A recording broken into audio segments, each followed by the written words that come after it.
Okay, glad we got some new direction here, new goals and stuff. So thank you for all that information. And I figure let's start with talking about the vibrato thing. Now, I don't use the whammy bar too often. So the example that you sent for that legato, not legato, the vibrato thing. Um, I'm going to do a bad job recreating what I hear. But it sounds like he's doing something like maybe some kind of depressed whammy bar,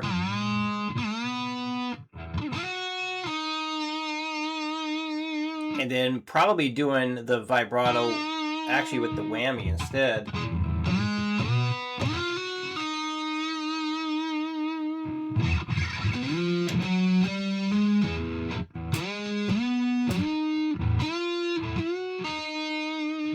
Over there.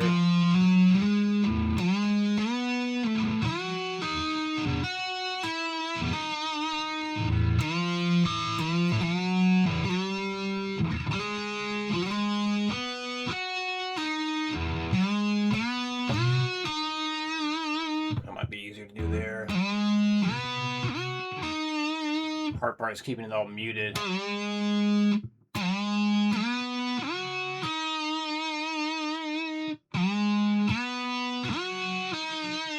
I think he's doing something like that. Of course, if I put a fret wrap on, I would have a better time muting all that stuff. So, let's put one on right now. See how much better that actually works.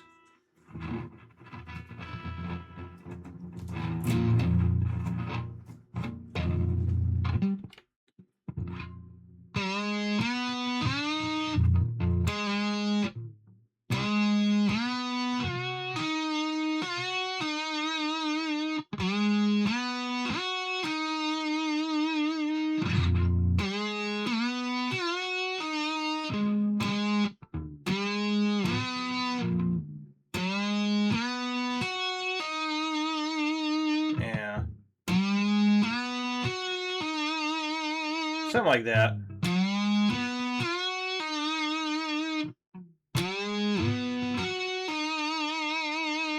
Yeah, because it sounds like he's doing something like that.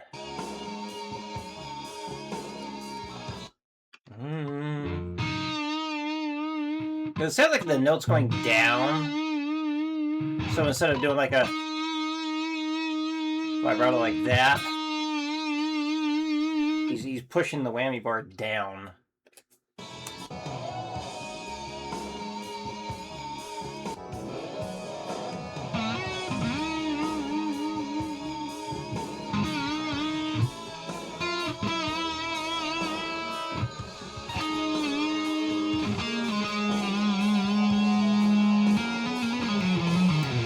Yes. So a lot of his vibrato, at least in that part, is the whammy bar. As far as doing it with your the fretting hand, I feel like the way I do it is perhaps unorthodox and not the proper way. I do have a video basically talking about it somewhere. Probably too out of date though. Basically, the way I'll do this kind of thing with my index finger. When the ring finger's involved, sometimes I can get a good. It usually has to be like the heat of the moment thing, or spur of the moment, where I'm not really thinking about it. I'm just something like that. But I'll use my arm a bit. Or sometimes just kind of hold my knuckle against the guitar here for the index finger. Yeah, for the pinky getting involved, then I'll actually just use my arm and pull it down like this, which I believe is considered bad technique, but I've always done it like that. You can also push it up. But I can't do the BB Key thing, or BB King thing, where he's like doing that sort of thing. I think Paul Gilbert does something similar to that, where you're like, I'm not gonna recreate it, but he's doing something like that, where he'll like go up and down, like kind of back and forth. It makes no damn sense to me. I have no idea how the hell people do that. The high E string, sometimes I'll do like this side to side, because you can't pull down like you do the other strings.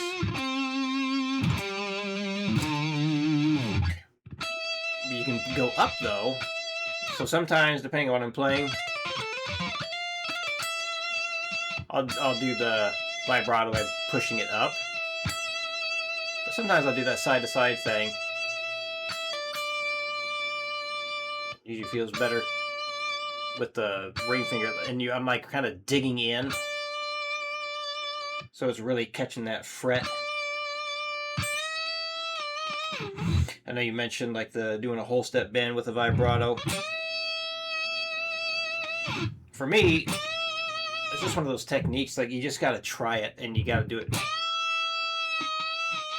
Some people will do a bend, and then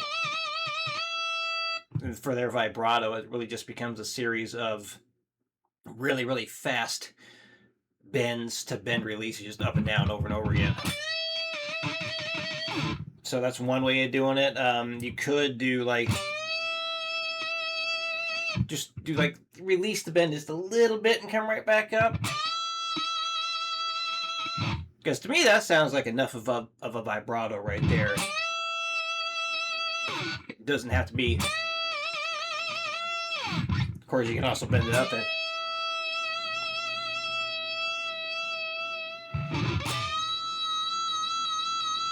A lot of people will do their vibrato with the whammy bar. That's perfectly fine with that. Certainly a lot easier to do. Could you do it with metronome? Yeah, I've seen people talk about that, and I also got to use that in a video I did. That video I mentioned. Like, so, let's see. I ripped that idea off from somebody else, though. Because let's say, good old 60. Because you could do like an eighth note thing, like 1 and 2 and 3 and go between those two notes. Losing sustain there, but yeah, you could do that. You could do like a triplet thing. 1 and 2 and 3 and 1 and 2 and 3 and 4 and or 16th notes.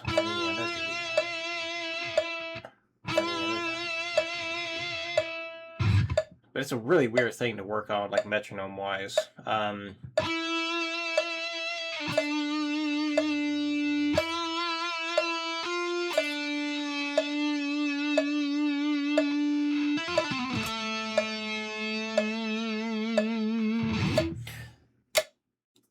So hopefully all that vibrato talk is going to be helpful there.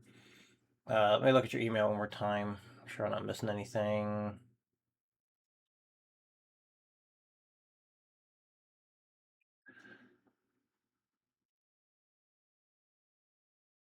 All right, so vibrato has consistent depth, also not. So I guess that's a question then. Are you using your whammy bar for the vibrato, or are you just trying to do it with your fingers? Time vibrating when the fret with the ring. Yeah, ring and pinky. It's tough, but yeah, that's what I showed. That's what I'll tend to do if I'm using my ring finger or the pinky. I'll just use my hand to actually, or by moving my hand, my arm the whole time. But you can also bend up when you're on the high E string there too. It's just like improvisation. It's like you just got to do it and do it and do it and do it and do it and do it and do it, and it gets more consistent and easier over time. Yep, bending vibrato towards the floor, which is what I do as well, as we just looked at. Yeah. Okay, I think I covered that part. So yeah, let me know if you got any questions with that. I hope that that was helpful. Pinch harmonics, come out consistently. It's the same idea. Like you just got to do it a ton. You got to do it a ton. Um, the Joe Satriani thing. I haven't heard that one. I have no idea. All I know is that it sounds different, different places on the strings.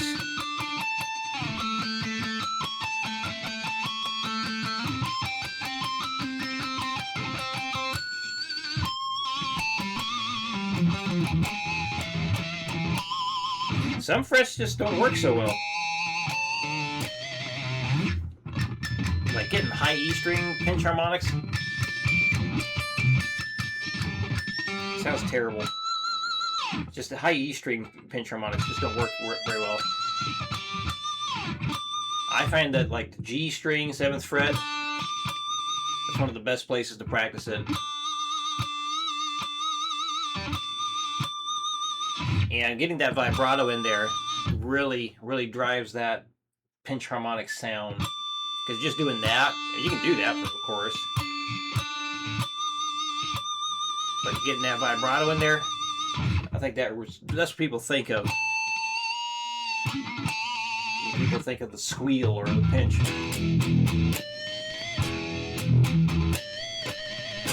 Third fret on the low E works really well too. But yeah, I mean, if you understand how to do it, just make sure your thumb and your pick is hitting at the same time. You just got to do it again and again. And try different places. Just get kind of a sense of where it feels consistent there. I mean, I'll still miss them every now and then. But just like vibrato, improvisation, this is a technique you just got to do again and again and again and again and again and again and again until it becomes more natural. It's a very difficult technique to really to describe how to practice, because like once you know how to do it, it's just a matter of doing it. It's not like a thing you can work up. It's just such a fast motion. You just got to be able to do it. You can't teach someone how to open and close their hand, right? So same thing with the pinch harmonics. Like, well, once you understand, you just go make this motion. Well, now you just gotta go and do it. Do it a lot. Do it a bunch. Yeah, I'll send a link to the legato thing. It basically anytime I make an update to it, I'm starting to change the URL. So this way, people who are, because every now and then people will sign up for like maybe a free trial, or they'll actually pay for like a month and then they'll leave. As if they bookmark the site, then they always have access to it. And it's like, yeah.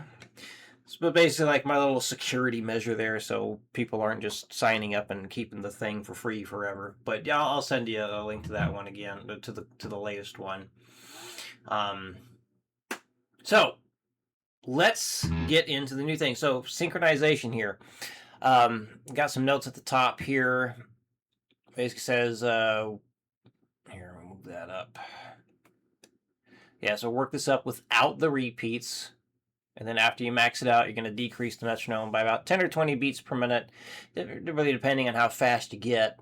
It's like if you get like, I don't know, let's say you get this to 300, and you're like, yeah, dropping it 10 to get in 4 repetitions is not going to be enough. I would just drop it 20 straight away. Kind of like how difficult the max speed really felt to you. So we're going to start really basic, and see how things go. So yeah, work it up, no repeats at first. So it's got a 1 and 2, 3 and 4, and then get your other standard group of fingers. So you have first, third, and fourth to begin with, and then the first, second, and fourth. 1 and 2, 3 and 4.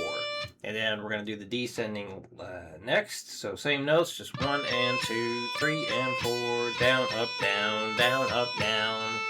Yeah, just down, up, down the whole time. And yeah, let's demo this. 1 and 2, 3 and 4.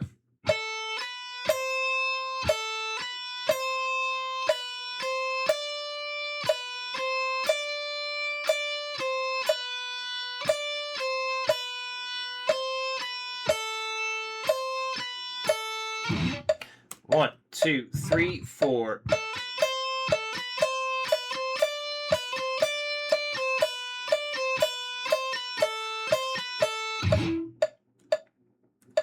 One, two, 1, 2, 3, 4.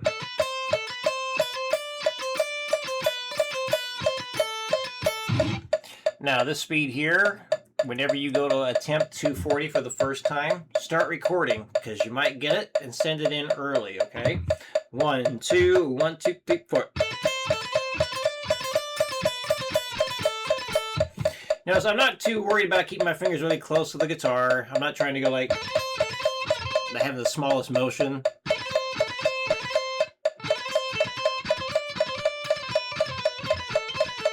I'll do big motions here.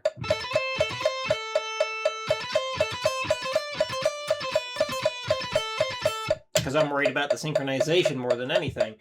I also find it, excuse me, for things like this, my cough drops here.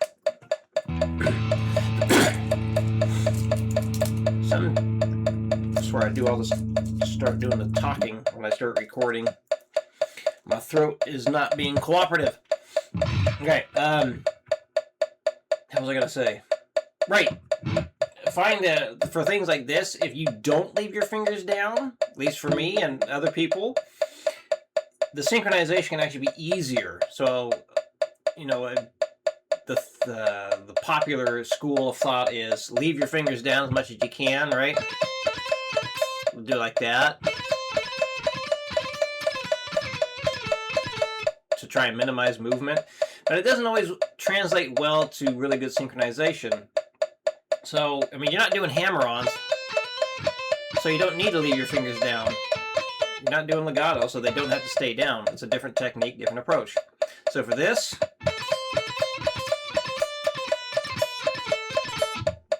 big movements are fine. It's the precision that we need. The faster you get,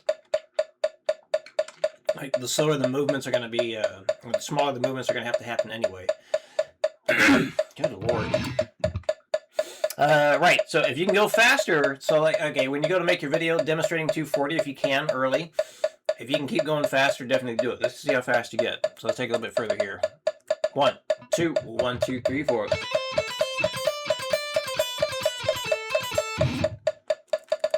One, two, 1, 2, 3, 4.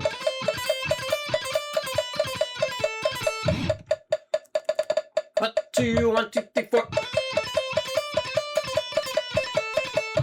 All right, and let's do the repeats. 1, 2, 1, 2, 3, 4.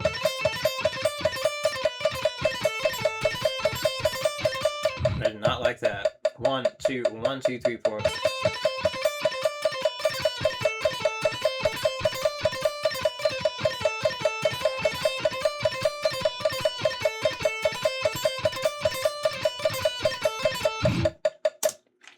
All right, sweep picking. So we're going to really ease into this one. We're going to start real slow, real simple, because sweep picking is ungodly difficult. I consider it my worst technique, at least the ones that I actually use. You could argue that chicken picking or hybrid picking is even worse, but I never practice it. So fingers to use, I'll let you know what I like to use. It can vary from person to person a little bit on some things. Like the diminished one there. So basically we're going to do just 2 string sweeps to begin with, and just start with the 2 downstrokes, hammer on, pull off, and then a downstroke again. Now we're not going to do an upstroke right now at the end there. You definitely could, but when we start to combine these things and we're going to loop it, we're going to do 2 downstrokes over and over again. So it's when we loop things in a continuous manner, it's going to be down, down, down, down.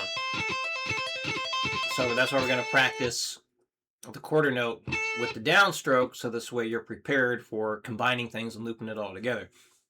So yeah, for the A minor one, I'll go middle finger, first and fourth.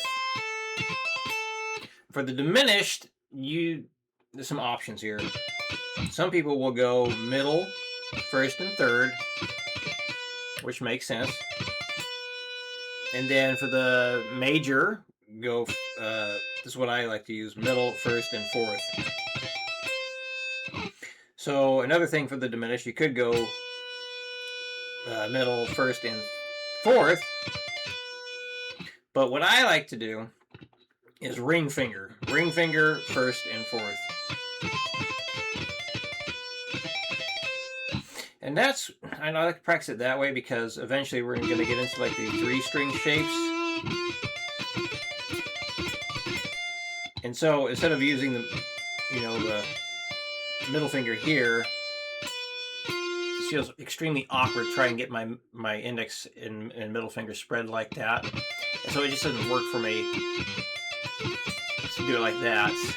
So even if I use my pinky up here, just that spread right there, I don't like it. My hand and wrist are like, what are you doing? What the hell are you doing? Now, if you just stuck with the 2-string stuff, there's definitely a good argument to always start that with your middle finger. So, what fingers you end up using, depending on the context, depending on the riff or the lick, will change. So, but to kind of help prepare you for getting into the bigger things, I would recommend give that a try. Ring finger, starting to be diminished.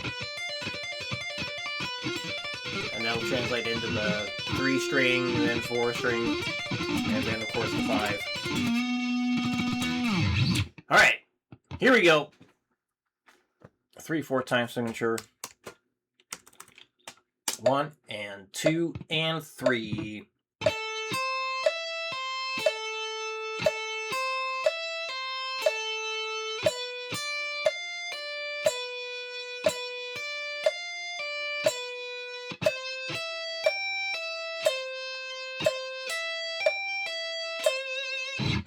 One, two, three.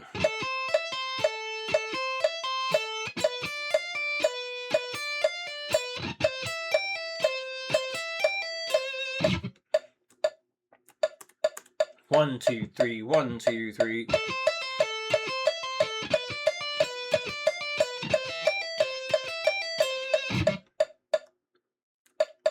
And you reach 240 early, go ahead and start recording as soon as you attempt it. Send it on over, and we can move on before next week. 1, 2, 1, 2, 3. Oof. 1, 2, 1, 2, 3, 1, 2, 3.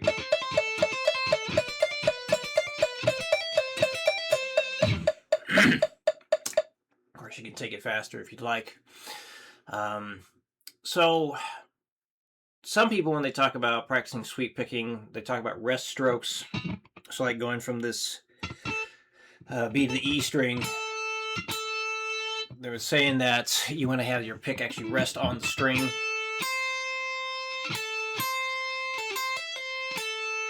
It's like, let's do a bigger one. So let's say we're doing this shape.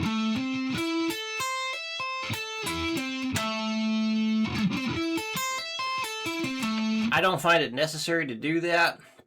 I've had a couple people work on the sweeps that way because some of the technique that was happening just wasn't working out too well. So I had them try that to see if it would fix things. But when I was working on it, and even when I work on it now, like, especially on the ups, or like going this way, ascending it, it's like several individual downstrokes, several individual upstrokes. A lot of that has to do with whatever speed I'm currently at. I'm not too worried about making sure it's always one solid motion. What I find that happens naturally is the faster you go, eventually you're just going to turn into the sweep anyway. So working it up, what we're concerned with is the synchronization, the timing of it, the rhythm of it. As you get going faster, what hopefully will naturally happen is your hand is just going to fall and just sweep as you end up sweeping the strings, you know, just like you're holding an arpeggio or holding a chord. You maybe like start doing like the individual strums like this, and then eventually get going too fast, and then you have to let it kind of fall up and down like that. So anyway, what I'm trying to get at is just make sure the downstrokes happen on time. You don't need to purposely make it one solid motion yet. Not necessary yet. As you get going faster, it will happen. All right, I think that covers everything. But yeah, any questions come up, let me know, and I will see you again in your new videos.